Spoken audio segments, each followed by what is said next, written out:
Every fossil is a message sent across 100 million years. A bone, a footprint, a single tooth pressed into stone. And somehow it survives long enough for us to find it. Today, we're going to follow that message all the way back. Back past the pyramids, back past the ice ages, back to a planet that didn't even have oceans yet. This is the full story of how Earth built, ruled, and ultimately destroyed the age of dinosaurs, told through the fossils that outlived them. Before there were dinosaurs, before there were oceans, before there was even solid ground to stand on, Earth was just debris, dust and rock circling a newborn sun. Gravity did the rest. Particles collided, stuck together, and slowly, over millions of years, built a planet. That young Earth was not a peaceful place. It was struck again and again by space debris, and every impact added more heat to a planet that was already being cooked from the inside by radioactive decay. The result? A world covered almost entirely in molten rock. No continents, no blue oceans, just heat. Inside that fire, heavier metals like iron sank toward the center, while lighter rock rose toward the surface. This single process built Earth's core, and that core would later generate the magnetic field that protects us from the sun's radiation to this day. As millions of years passed, the surface finally cooled enough to form a crust. Water vapor in the atmosphere turned to rain, and that rain fell, not for days, but for what may have been thousands of years, filling the low points of the crust and creating Earth's first oceans. And in that ancient water, something extraordinary happened. Life began. The earliest life on Earth wasn't a creature you'd recognize. No eyes, no limbs, just microscopic organisms surviving on chemical reactions in the dark, possibly near hydrothermal vents on the ocean floor. Then came one of the biggest turning points in the history of the planet, photosynthesis.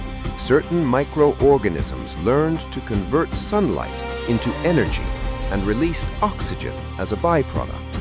It took hundreds of millions of years, but that oxygen slowly built up in the oceans, then the atmosphere, transforming Earth's chemistry forever. For an enormous stretch of time, life stayed in the water. Land was hostile.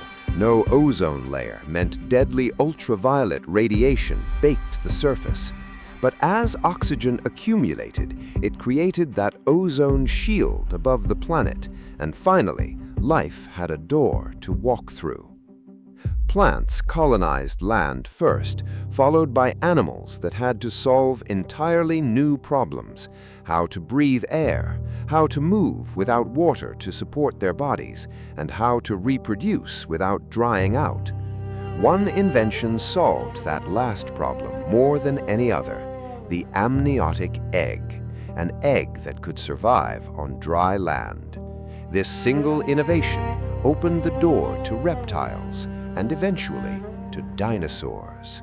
Around 252 million years ago, Earth looked almost nothing like it does today. Nearly every landmass on the planet was fused into a single supercontinent, Pangaea. It was so massive that its interior regions were cut off from ocean moisture, creating brutal deserts and extreme seasons. But this new world was being built on the ashes of catastrophe. The end of the previous period, the Permian, had seen the most devastating mass extinction in Earth's history, wiping out the vast majority of species on the planet. What followed was a wide-open world full of empty ecological space, and empty space is exactly what evolution needs. Reptiles called archosaurs began to diversify rapidly. This group would eventually branch into crocodiles, flying reptiles called pterosaurs, and one branch whose limbs began shifting from a sprawled position out to the sides into a posture directly beneath the body. That single shift in posture was a game changer. Walking with legs directly under the body instead of splayed outward meant less energy wasted, more endurance, and faster movement. It's one of the quiet anatomical tricks that helped set dinosaurs apart from almost everything else alive at the time. By roughly 230 million years ago, the first true dinosaurs had appeared. They weren't giants. Early species were small, lightly built, fast-moving animals, some no longer than a large dog, sharing their world with bigger, more dominant reptile groups. Dinosaurs weren't born as kings of the earth. They earned that title slowly. As the Triassic gave way to the Jurassic, dinosaurs split into three major evolutionary paths, each one solving the challenge of survival in a completely different way. The theropods became the hunters, bipedal, sharp-toothed, built for speed and precision. Over time, their skulls grew lighter through hollow bone structures, their senses sharpened, and some even developed simple feather-like coverings. The ornithosgiants took the opposite approach entirely, going big. Longer necks meant access to food no other animal could reach. Over tens of millions of years, this lineage would eventually produce the largest land animals to ever exist, supported by hollow, air-filled bones that kept their massive frames light enough to move. And the ornithosgiants specialized in efficient plant processing, evolving beak-like structures for cropping vegetation and rows of continuously replacing teeth built for grinding tough plant material all day, every day. These three branches didn't just survive, they diversified explosively. Forests thickened, herds of plant-eaters moved through the landscape, predators followed, an entire ecosystem was taking shape, layer by layer, one adaptation at a time. One underrated fossil clue: dinosaur bones often show hollow chambers connected to an efficient bird-like breathing system. This wasn't decoration, it was an oxygen delivery system so efficient it may have helped power the explosive growth rates seen in giant sauropods and fast-moving predators alike. And dinosaurs weren't the whole story.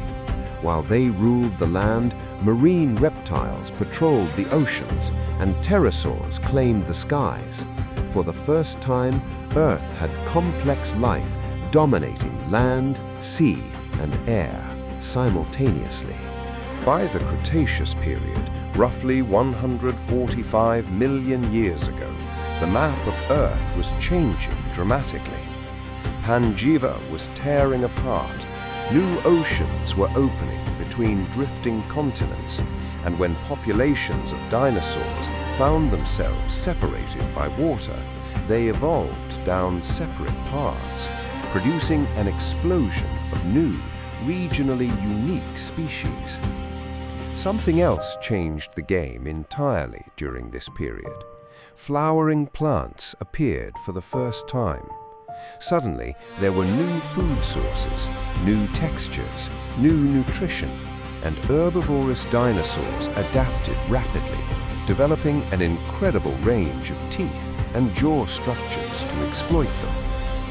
This is the era that gives us the dinosaurs most people picture instantly. Armored species with bony plates across their backs, horned dinosaurs with elaborate skull ornamentation, and crested species that may have used their head shapes for sound or display. Fossilized nesting sites from this period even show eggs laid in careful clusters, hinting at organized parental behavior. At the top of the food chain, Some theropods reached enormous sizes, with skulls built to deliver crushing bites. But smaller, agile hunters continued to thrive alongside them, some possibly covered in feathers, a detail modern fossil analysis is still uncovering today. By the late Cretaceous, dinosaurs had reached a level of diversity never seen before or since. Every environment, forest, floodplain, desert, coastline, had its own cast of species perfectly adapted to that world. Then, everything changed in a single moment. About 66 million years ago, an object roughly the size of a mountain was on a collision course with Earth. It struck a region of shallow sea near what is now the Yucatan Peninsula, ground rich in sulfur-bearing rock, which made the impact even more catastrophic than the collision alone. The energy released in that instant is almost impossible to comprehend, vaporizing rock, triggering shock waves, and hurling debris high enough to spread across the entire planet. Wildfires ignited across vast stretches of land. Tsunamis tore through coastlines thousands of miles away. But the impact itself wasn't the deadliest part. What followed was worse. Dust and soot filled the atmosphere, blocking sunlight for months, maybe years. Photosynthesis collapsed, plants died, and when the base of the food chain fails, everything above it starts to fail too.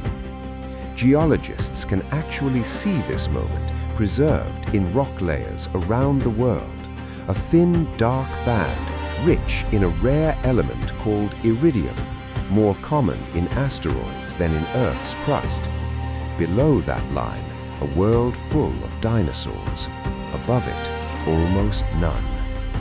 It wasn't a single bad day that killed the dinosaurs. It was the collapse of an entire global system unfolding over months and years that no species this large had ever faced before. Around 3/4 of all species on Earth vanished. The age of dinosaurs, which had lasted more than 165 million years, was over. But not every dinosaur lineage disappeared. One branch of small, feathered theropods survived the collapse, and their descendants are still with us right now, outside your window. We call them birds.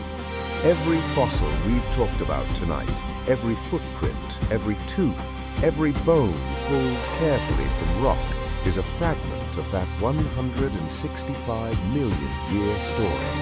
And every year, new fossils are discovered that rewrite small pieces of it.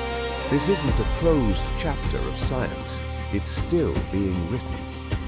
If this journey through 250 million years of Earth's history blew your mind, hit subscribe. This channel is dedicated to bringing you exactly this kind of deep dive, fossil-driven story, and there's a lot more prehistoric history where this came from. Drop a comment and let me know if you could bring back just one dinosaur species to study up close and completely safely. Which one would you choose and why? I read every comment and I want to hear your pick. Thanks for watching. See you in the next one.